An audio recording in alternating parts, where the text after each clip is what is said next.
I want to be a lawyer and a doctor because a woman can do anything. At 24, Eleanor had graduated from Harvard Medical and Yale Law. Your Honor, I'd like to request a continuance so I can go deliver a baby. I love babies. I'll allow it. I'm a little burnt out. So, sometimes, don't shoot me. I have a glass of wine with Buster here. He's a real comfort. I might even get a second cat.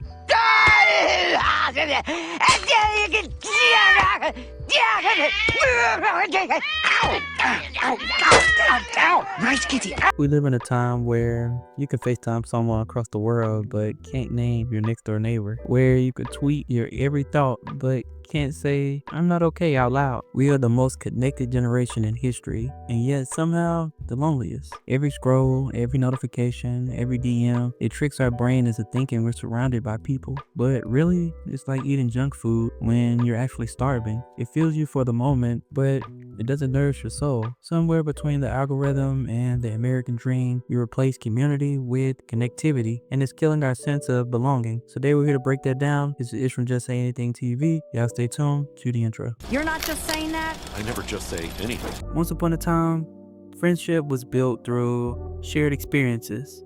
You saw someone at school, work, church, or down the street. Now, you can go an entire week without talking to people, without hearing their voice. Now, you can go an entire week talking, quote unquote, to people without ever hearing their voice. Social media has turned human connection into highlight reel. We don't bond anymore, we broadcast. You don't ask a friend how they're doing, you check their story. And the crazy part is, most people feel lonely, but assume they're the only ones. And that's how good this illusion is. Everyone looks happy, fulfilled, and social. So if you feel empty, you just assume something's wrong with you and not society. Parasocial relationships only makes it worse. We know influencers better than our own families to some extent. We watch their morning routines, relationship updates, and raw filtered moments. But it's all performative. We build one-sided friendships with people who don't even know our name. People watch people on stream every single day and they don't even know them people, for real. And that's the tragedy of the digital age. You can have 10,000 followers and still have no one to call when life falls apart. We used to work to live, now we live to work. And we work alone. We have remote jobs now that promise freedom but deliver isolation. Now mind you, remote jobs are not bad because it also can give you a work-life balance as well too. And you can actually spend time with your family and friends if that's what you decide you want to do with that time. Corporate culture convinced us that being busy equals feeling important, but think about it. When was the last time you truly hung out with someone without checking your phone or talking about work? Our worth is tied into productivity, not personality. We seem to romanticize being independent, but sometimes that's just a code for I've given up relying on anyone. I can do it all by myself, and I don't think that's a good thing. We brag about cutting people off and protecting our peace, which I think that's something that's needed in the time right now.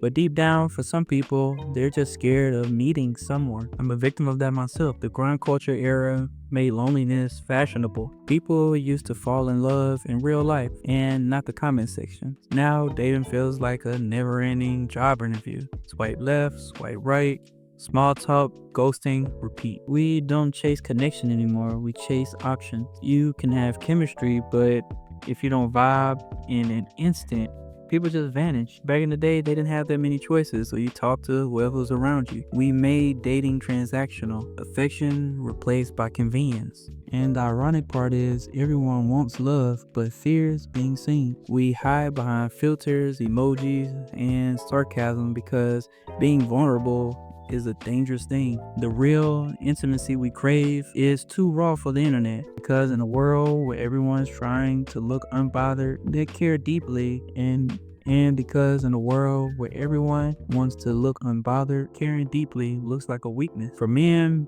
loneliness is often silent. Study shows young men report higher rates of loneliness than ever before, but they're least likely to talk about it because society told them, don't be soft. What kind of man talks about their feelings? You look weak. So instead, they channel that emptiness into distractions, gym culture, money, grind, red pill podcasts, hating women, but what they really need is connection. And this is not just the men. Women are not immune either. The strong, independent woman narrative gave many the illusion that needing no one equals success, but strength without support isn't strength.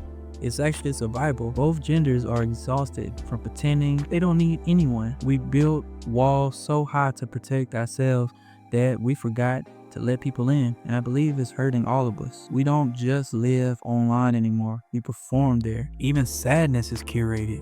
Even healing is content. We're encouraged to share our truth, but as long as it's meeting the aesthetics of online culture and online vision, the pressure to look okay is suffocating. Social media made validation a form of currency. Likes replace love, comments replace comfort, and the more we post, the emptier we feel. Influencers seem happy, but behind the filters, many are deeply isolated, because when you turn your personality into a product, it's hard to know if people love you or they love the brand that you created for yourself. It's the loneliness of being known. It's the loneliness of being known by everyone and understood by no one. And here's the plot twist. Loneliness is actually profitable. The world doesn't just ignore loneliness, it monetizes it. Feeling lonely? There is an app for that. On companionship, subscribe to an AI girlfriend. In sleep, try therapy. We've turned connection into a product and belonging into a service. Corporations don't want you fulfilled, they want you scrolling, because the lonelier you are, the more you consume. More shows, more subscriptions, more distractions.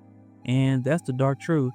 Society thrives when you're disconnected from others, but addicted to the system. So you ask yourself, how do we fix it then? Since you're saying all this, I believe maybe it starts with just slowing down, talking to people with no agenda, being bored without reaching for your phone sometimes. Maybe connection isn't something you find, maybe it's something you practice. And I'm not saying not to utilize the internet, and it could be a great thing, but sometimes you actually have to be open and vulnerable to actually receive some of these connections. Call your friends, sit down with your family, compliment strangers, talk to people outside, just be present in the moment. Because human connection, yes, it's real, it's awkward, it's messy, but it actually can be meaningful as well too. You just have to allow yourself to be open up to receive. We don't need more followers, we need more people who show up, more people who's present in the moment. And maybe that's the point. The loneliness epidemic isn't a side effect of modern life. It's just a wake-up call to remember what being human really means. We've built this world where everyone's talking, everyone's connecting, but no one's truly heard. So maybe the cure isn't another app. Maybe it's each other. That's been my video for today. Y'all let me know how y'all feel about this, about the loneliness epidemic. And is it an epidemic? Do you agree? Do you disagree? Y'all let me know in the comments below. See y'all next video. Remember, this is from Just Say Anything TV, where we say what they want. Y'all hold it down. See you next video again. Peace. Just say anything. Like, share, and subscribe. You're not just saying that? I never just say anything.